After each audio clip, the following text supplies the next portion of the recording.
Up first, news from the United States. In the House, Jan 6th committee is urging the Justice Department to bring criminal charges against former President Donald Trump for the violent 2021 Capitol insurrection, calling for accountability for the former president and a time of reflection and reckoning. Now, the panel's 7 Democrats and 2 Republicans are recommending criminal charges against Donald Trump and his associates who helped him launch a multifaceted pressure that was a campaign to try to overturn his 2020 election loss. Let's just listen in to what the committee member said. We believe that the evidence described by my colleagues today and assembled throughout our hearings warrants a criminal referral of former President Donald J. Trump, John Eastman, and others for violations of this statute. The whole purpose and obvious effect of Trump's scheme were to obstruct, influence, and impede this official proceeding. Now, Donald Trump has also reacted to this, and as expected, he's accused the House lawmakers of recommending fake charges against him as a part of an attempt to prevent him from running for the White House again.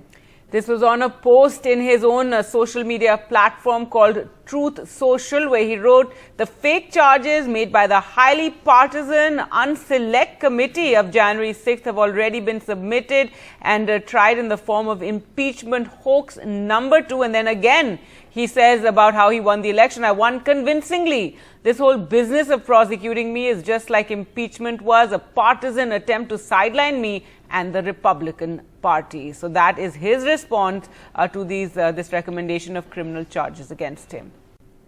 Moving now to news from back home. After the dramatic protests by the Congress against the installation of the Savarkar portrait in the Karnataka Assembly, day 2 of the winter session today is going to begin with attacks against the BJP.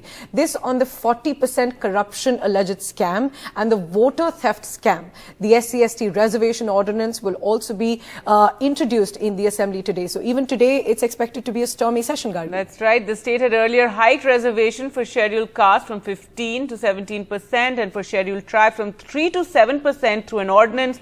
The Congress likely to raise the issue as the reservation now exceeds the 50% cap fixed by the Supreme Court. Let's go across to Shrija now for more. And Shrija, it was quite an eventful first day of the session and day 2 as well. There are several issues that are going to be taken up.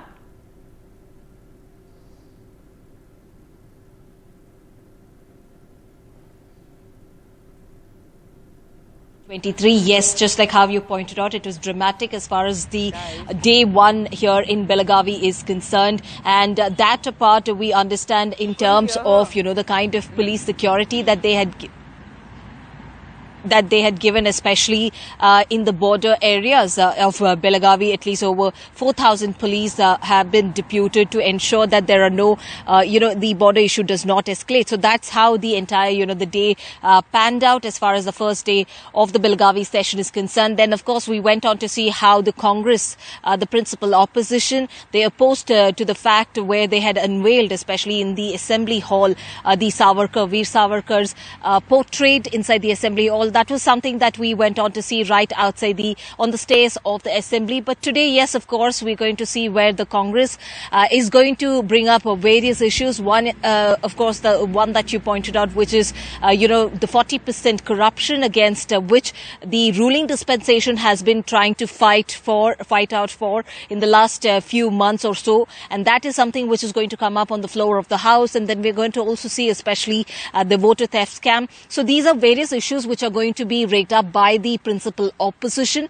But that, of course, also going to see where Congress is going to question the government, the ruling dispensation. This is based on the ordinance which was passed. The governor had given a consent for the SC/ST reservation.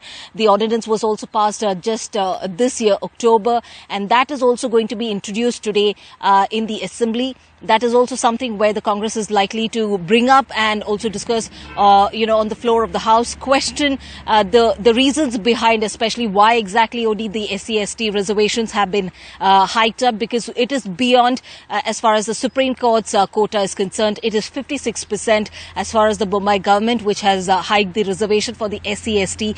And that is something which will be discussed today. But over the coming days, we're also going to see interesting bills that's going to come up, which includes a private bill. This is seeking a ban on halal meat.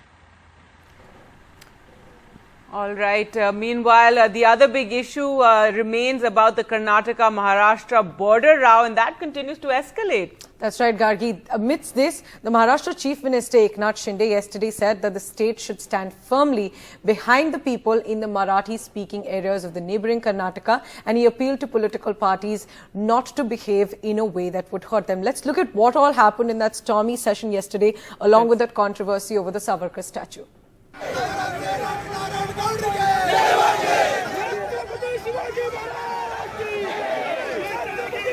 Tension at the Karnataka-Maharashtra border as Uddhav Thakkre's Shiv Sena and NCP leaders were detained by the Karnataka police after some 300 opposition party activists from the neighbouring state tried to storm the barricaded border.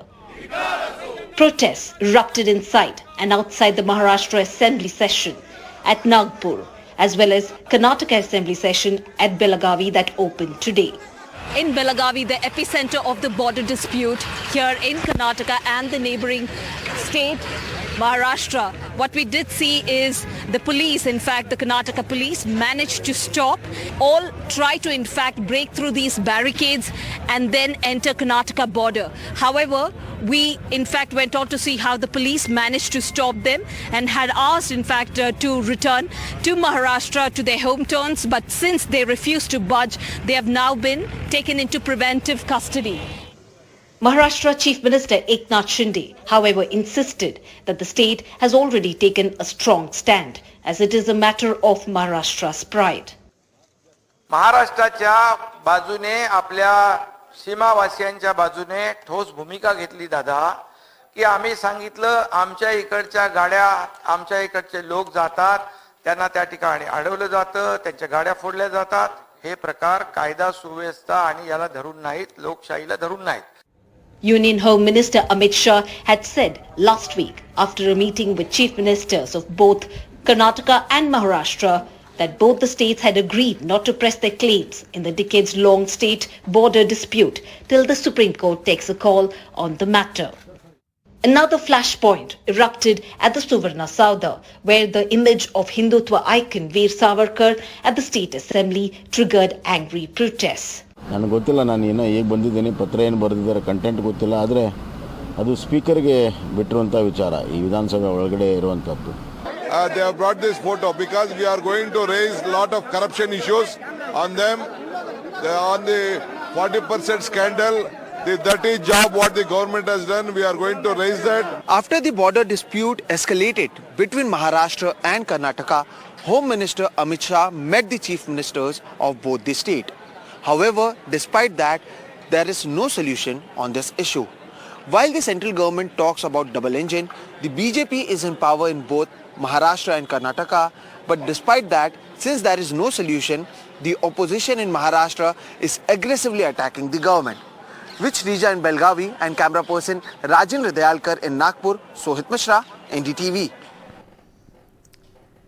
In other news, high-resolution satellite imagery has been accessed by NDTV. This comes within days of the Tawang clashes. And that imagery, Gargi, indicates that Beijing had positioned large numbers of drones and fighter aircraft at major Tibetan air bases.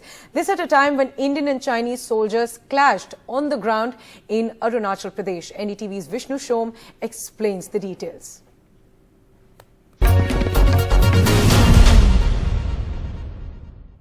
Well, let's start by bringing you an image of December 15th of China's Bangda Air Base. That's located 150 kilometers northeast of Arunachal Pradesh. Now, these images, which you're going to see shortly, coincide with major Indian Air Force exercises being held in the state and are just 6 days after the Tawang clashes, indicating that the Chinese have continued to deploy frontline Air Force assets, including drones and jets against India. So, on the flight line, there are 2 drones, including one of the most advanced drones in the world, a state-of-the-art WZ-7 soaring drone. Also present at the same location, 2 fighters, Chinese variants of the Sukhoi 30 that the Indian Air Force operates. What you see here is an image from Shigatse on the 27th of November, which shows 10 Chinese fighters on the flight line. Again, Chinese variants of the Sukhoi 30 that India operates. And as you can see, several drones as well for intelligence and possibly attack missions.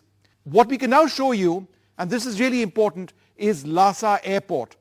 On the tarmac, 4 Chinese J-10 fighters, advanced jets that Pakistan has also acquired from China. And what we can now share with you are images of the remarkable changes at these frontline Chinese air bases, major upgrades over just the last few years. The pace of development startling. Firstly, here's an image of Bangda Airport in February 2021. That's on your screen. Now, this is the same airport a few days back where you can see a new dispersal area which has been marked. That dispersal area which is there, which we marked. It's not there in the top image, it's in the image below. Finally, here's an image of Lhasa Airport in February 2021. Let's go to the next image, which shows Lhasa Airport. Here is the same airport a few days later. There is a new runway under construction which we marked out in the bottom of your screen. That is an image from just a couple of days back. There are other new constructions as well. India, which has traditionally had an advantage over the Chinese Air Force through well-established bases in Tezpur, Misamari, Jorhat, Hashimara and Bagdogra, is now having to contend with a large number of new generation Chinese jets and drones, while its own prescribed squadron strength continues to fall. For now, the IAF will rely on a squadron of Rafale fighters deployed in Hashimara, in addition to units of the recently acquired S-400 surface-to-air missile system from Russia. Ironically, China operates the identical missile system, also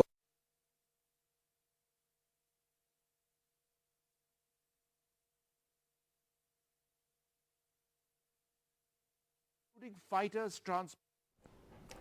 All right, so Vishnu getting us those satellite imagery and what that indicates. Now, meanwhile, in the parliament, the stalemate over a discussion on China continues between the government and the opposition. That's right. External Affairs Minister accuses the opposition of bringing down the morale of the forces. The opposition denied the charge, saying it's being used as a shield by the government to avoid a discussion. And opposition then staged a walkout. Take a look.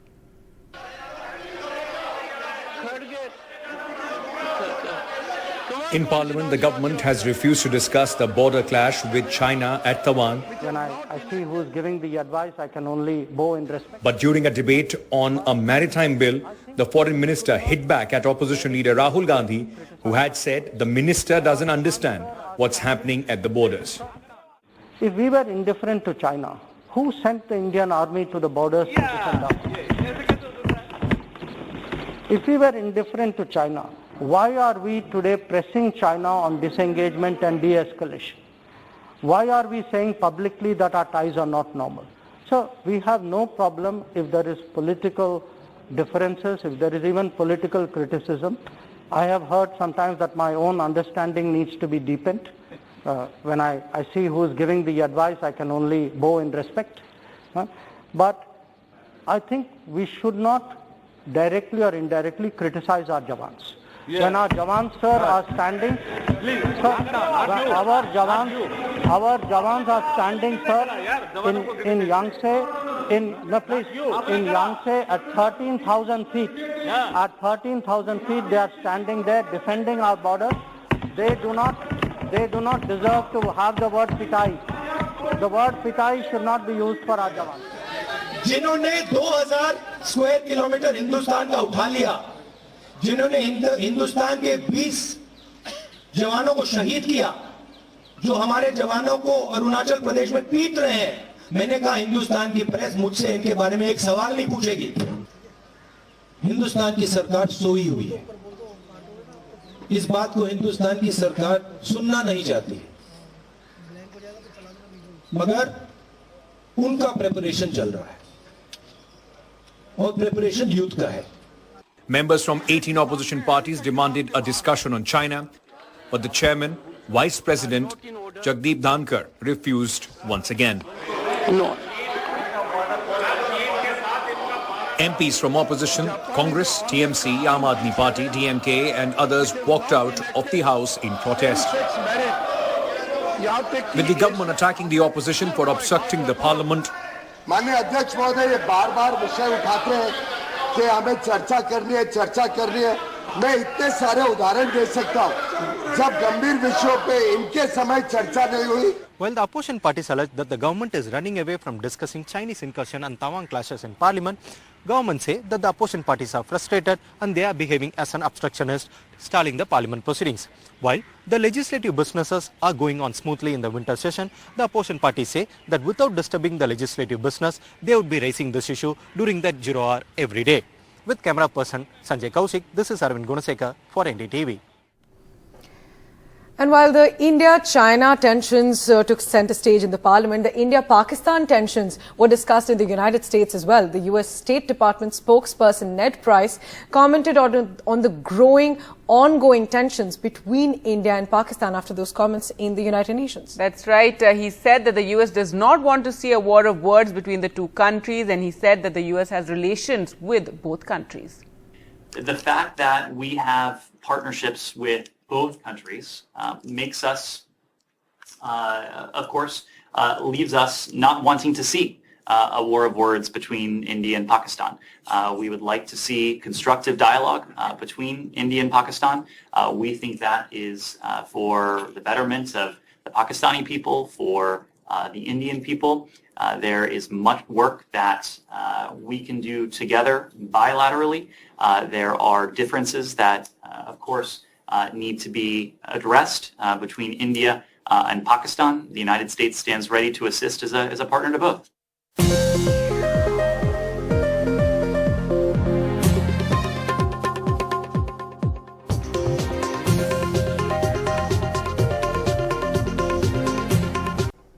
Welcome back. News now from Jammu and Kashmir, and security forces have killed 3 terrorists during an encounter in the Shopian district of Jammu and Kashmir. Now, according to the police, all the 3 are local terrorist recruits of the Lashkar-e-Toiba, and 2 of them were involved in civilian killings. This was a pre-dawn anti-terrorist operation that was launched at the Munjay Marg area, and in the ensuing encounter, 3 terrorists were killed. The police said that 1 AK rifle and 2 pistols have also been recovered from the encounter site. The Kashmir Zone Police also tweeted about this. Right, they said among 3 neutralized local terrorists, 2 identified as Latif Lone of Shopian involved in killing of Kashmiri Pandit, Purana Krishna Bhatt, and Umar Nazir of Anantnag involved in the killing of Til Bahadur Thapa of Nepal. All right, another news now, and it is the fog season now in the north of India, and pollution also in the national capital today. Some good news is that it has eased marginally, but even as air quality is poor, to dense fog, however, continues to engulf North India, and we can see from those visuals this morning. So just be careful if people are driving around, isn't it? Right. There's a layer of smog that you can see, and it's not just Delhi. It's Punjab, Haryana, Uttar Pradesh, and Himachal Pradesh as well that's seeing this heavy, thick layer of smog that is unfortunately also causing some accidents early in the morning. Now, this dense fog is likely to remain till tomorrow at least, is what the Met Department says. But of course, it's winter season, so it's likely to continue even after that. Delhi's pollution, if we talk about that, what Delhi is seeing is not just fog, but as every season, it's smog. It's the fog plus pollution. The air quality is still around 370, 380, which means it's still in the very poor category, which essentially means that prolonged exposure to this air can cause respiratory illnesses. There's also severe pollution in several parts of Delhi, Uttar Pradesh and Bihar, UP and Delhi are currently the most polluted in India currently. So the pollution and the winter season combined is really reducing the visibility in multiple North Indian states this morning. Now, COVID is surging at a massive pace in China. This comes days after the government eased some of the world's strictest COVID containment measures after years of hardline policy. Remember, they had a zero COVID policy earlier, and a single infection at that time could send thousands of people into lockdown, and you had all these localized lockdowns taking place. But now, ever since the easing of that, the big worry is just how fast COVID is spreading in the world's most populous country and whether China is underreporting the virus death toll as cases are mounting there. So many people who are watching China closely are reporting based on videos and news coming out on social media regarding China. Top health scientist Dr. Eric Feigl-Ding in the US has put out a series of tweets and it stated the current Omicron variant in China has an R value of 16, meaning one person can infect 16 others. Another scientist has tweeted saying that the doubling time of the virus is just hours, not even days. And there seems to be overwhelming evidence that public health systems in capital Beijing and elsewhere in China are being overburdened by the COVID surge. Though officially the numbers are very low, China has reported just 2 fresh COVID deaths since restrictions were lifted. But there's a study also that estimates 1 million people could die in this particular wave of COVID. To talk more about this, we're joined by Minesh Pore, a Shanghai resident and co-founder and CEO of BuyHive. Thank you so much for joining us. And if you could just share with us, what is the situation right now? What are you going through right now? So, frankly speaking, it was all of a sudden that we all got released. I mean, all the regulations got released, and we started hearing of everybody that we know of getting infected. In the past, we heard of people infected, having issues. It was more second, third degree. Now it is almost first. It's not almost. It's first degree, and we know of people all around us, especially here in Shanghai and Beijing, where almost everybody is infected. We can see that the traffic on the roads is less. The delivery guys are not coming as normal. Everything is affected pretty much that you can think of when so many people are infected. The good news is that the infections are not as bad as it was in the Delta's time or even in the Omicron. The infection stays for maybe a day or two and then you start recovering. All right, so that is good news, and the virus as it circulates is set to get weaker and weaker, so that has been the hope. But what about the hospitals and the crematoriums, etc.? What are you hearing? Because there are these videos on social media where it's difficult to authenticate, but it's being reported in news outlets like Bloomberg, etc., about how there are these long lines outside crematoriums and the hospitals are burdened. I mean, what I have seen from my personal experience, right? I can't talk about what is going on in social media. You can't just believe everything that goes on. But I have friends that I went to the hospital. They had waits, maybe 30-minute waits, but they got attention from the doctors. Whenever I have needed medication and stuff, we've been able to procure it. I haven't hearing, at least in the big cities, we're not hearing lines to the crematoriums or any of that, not in the first, second degree connections. So that might be a little bit more exaggerated as it happens in these situations. Right, absolutely. And the worry, but now after China has withdrawn that zero COVID policy and eased the restrictions, is also about the infection traveling from city centers like Shanghai, like Beijing, and going into the rural areas. And like we had in India as well, that is where we have a lot of challenges because, it doesn't have the same infrastructure. Yeah, and the other challenge is also that the rural areas, and even in the urban areas, what I personally see is that people who were vaccinated with the Chinese vaccines are more succumbing and their symptoms are much more severe as compared to people like us who've had international vaccination, right? I mean, the symptoms for almost all of the foreigners that we know who have been vaccinated with maybe a Pfizer vaccine or a Johnson & Johnson or one of these international vaccines, it's far lesser. The impact is far lesser.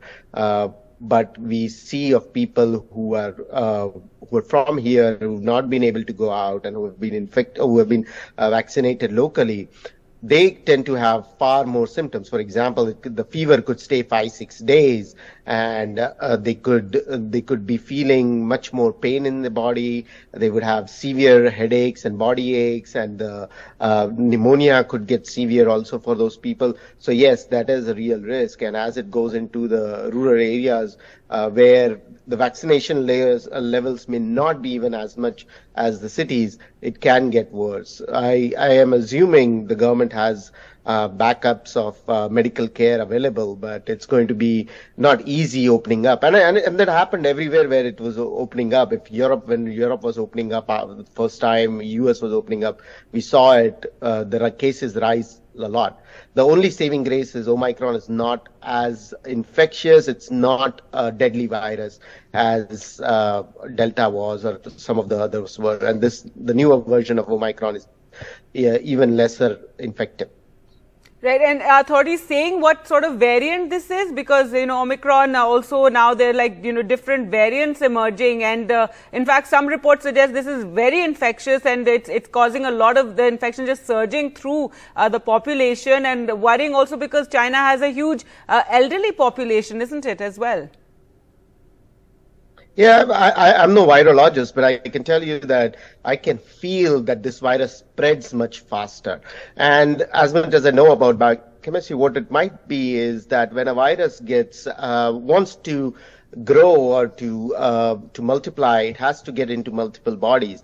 That also means that it has to become less deadly just by the nature of a virus, what a virus is by nature. So I think this virus is far more infectious, but it may not be as deadly and not as worrisome as many people think it is. I don't know now what type of Omicron it is, because there have been so many others that have come now. Right. Like, Omicron, there's like 3, 4, 5 versions. Right. No, absolutely. Also, is there a push for vaccinations now again for people to get booster doses? And is there a lot of vaccine hesitancy in China being seen? There is a lot of education campaigns you can see that is happening, especially among the elderly people. There has been, like most places, well, the elderly felt that what they were doing, the natural therapies, and they were taking their own types of soups, and like we have potions in India, same thing. Right. Chinese have their own potions and things that they've been taking for years, and they felt this was good. But now they've been forced, okay, if you want particular treatments, you will have to get the vaccinations first also, and they've been put against the wall where they are compulsory getting vaccinated. And this has started not just now, they've started doing this for the last 3-4 months. All right, and finally, we do know that people had started dreading the lockdowns, and the zero COVID policy had come under criticism with protests having broken out earlier, and now China has rethought that policy, and we're seeing COVID spreading. What are people now saying? What is the public opinion? Whatever you see on social media, what do they say now about the situation and what it was earlier under zero COVID? I think people are more optimistic now. I mean, people want to accept this virus as a regular flu, move on with life, start living with the COVID as is, and start having the economies open up. Because what was happening because of the zero COVID policy was local businesses, international businesses, everybody doing any kinds of economy and trade here was getting affected, and people with daily wages, daily incomes, these were losing incomes a lot during these lockdowns. And that is why people are more optimistic right now. People are more happy that we have a light at the end of the tunnel, that this is going to be there is going to be an end to this whole thing, where it is going to be a what we call herd immunity. Most of the people are getting infected, they're not dying, so it's good. We will get infected, we'll all get the antibodies inside with or without vaccinations, and then we can move on with our life, living with the COVID as a part and parcel of our lives, as the rest of us have managed to do so far. Thank you so much, Manish Pore, for speaking to us from Shanghai. Well, moving on to other news now, and high-resolution satellite imagery which was accessed by NDTV within days of the Tawang clashes in Arunachal Pradesh indicate that Beijing had positioned large numbers of drones and fighter aircraft at major Tibetan air bases at a time when Indian and Chinese soldiers clashed on the ground in Arunachal. Vishnu Shom has the details.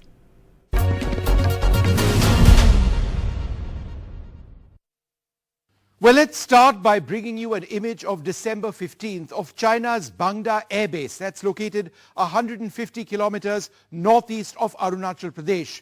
Now, these images, which you're going to see shortly, coincide with major Indian Air Force exercises being held in the state and are just 6 days after the Tawang clashes, indicating that the Chinese have continued to deploy frontline Air Force assets, including drones and jets against India. So, on the flight line, there are 2 drones, including one of the most advanced drones in the world, a state-of-the-art WZ-7 soaring drone.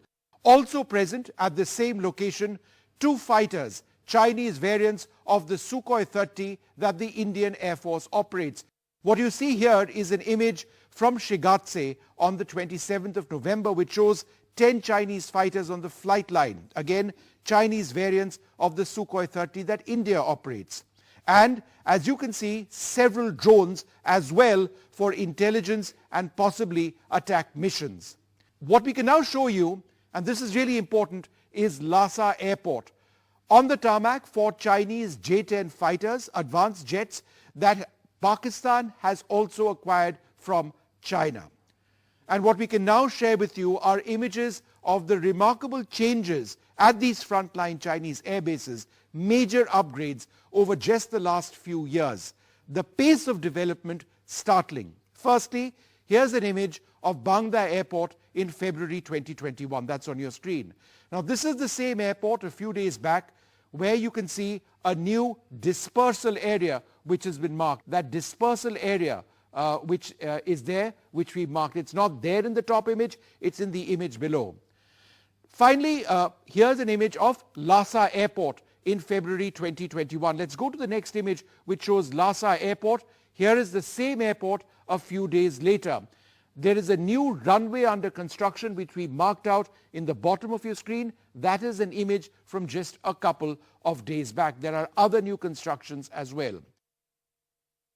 India, which has traditionally had an advantage over the Chinese Air Force through well-established bases in Tezpur, Misamari, Jorhat, Hashimara and Bagdogra, is now having to contend with a large number of new generation Chinese jets and drones, while its own prescribed squadron strength continues to fall. For now, the IAF will rely on a squadron of Rafale fighters deployed in Hashimara, in addition to units of the recently acquired S-400 surface-to-air missile system from Russia. Ironically, China operates the identical missile system also acquired from Russia. So what does this all mean? Well, China's upgrade of its air bases and aviation assets, including fighters, transports, drones, electronic warfare and reconnaissance assets since the border tension with India began in 2020, has been staggering by any definition. Vishnu Shom for NDTV. Meanwhile, in Parliament, there was a stalemate over the discussion on China, which continued between the government and opposition. External Affairs Minister, though, accused the opposition of bringing down the morale of the forces. The opposition denied the charge, saying it's being used as a shield by the government to avoid a discussion.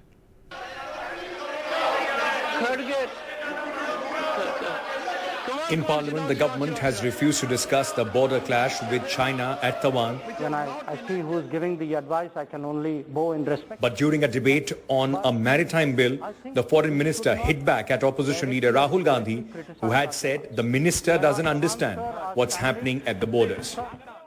If we were indifferent to China, who sent the Indian army to the borders to defend us? If we were indifferent to China, why are we today pressing China on disengagement and de-escalation? Why are we saying publicly that our ties are not normal? So we have no problem if there is political differences, if there is even political criticism. I have heard sometimes that my own understanding needs to be deepened. When I see who is giving the advice, I can only bow in respect. But I think we should not directly or indirectly criticize our Jawans. Yeah. When our Jawans, sir, are standing, sir, our Jawans are standing, sir, in Yangtze, in Yangtze at 13,000 feet. At 13,000 feet, they are standing there defending our borders. They do not They do not deserve to have the word pitai. The word pitai should not be used for our jawans. जिन्होंने 2000 square kilometre Hindustan का उठा लिया, जिन्होंने हिंदुस्तान के 20 जवानों को शहीद किया, जो हमारे जवानों को अरुणाचल प्रदेश में पीट रहे हैं, मैंने कहा हिंदुस्तान की प्रेस मुझसे इनके बारे में एक सवाल नहीं पूछेगी। हिंदुस्तान की सरकार सोई हुई है। इस बात को हिंदुस्तान की सरकार सुनना नहीं चाहती है, मगर उनका प्रिपरेशन चल रहा है और प्रिपरेशन यूथ का है। Members from 18 opposition parties demanded a discussion on China, but the chairman, Vice President Jagdeep Dhankar, refused once again. No. MPs from opposition, Congress, TMC, Aam Aadmi Party, DMK and others walked out of the House in protest. With the government attacking the opposition for obstructing the parliament, माननीय अध्यक्ष महोदय ये बार-बार विषय उठाते हैं कि हमें चर्चा करनी है। मैं इतने सारे उदाहरण दे सकता हूँ जब गंभीर विषयों पे इनके समय चर्चा नहीं हुई। While the opposition parties allege that the government is running away from discussing Chinese incursion and Taiwan clashes in parliament, government say that the opposition parties are frustrated and they are behaving as an obstructionist, stalling the parliament proceedings. While the legislative businesses are going on smoothly in the winter session, the opposition parties say that without disturbing the legislative business, they would be raising this issue during that 0 hour every day. With camera person Sanjay Kaushik, this is Arvind Gunasekar for NDTV.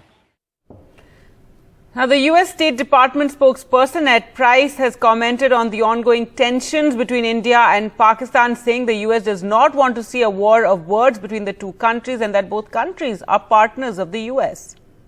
The fact that we have partnerships with both countries makes us, of course, leaves us not wanting to see a war of words between India and Pakistan. We would like to see constructive dialogue between India and Pakistan. We think that is for the betterment of the Pakistani people, for the Indian people. There is much work that we can do together bilaterally.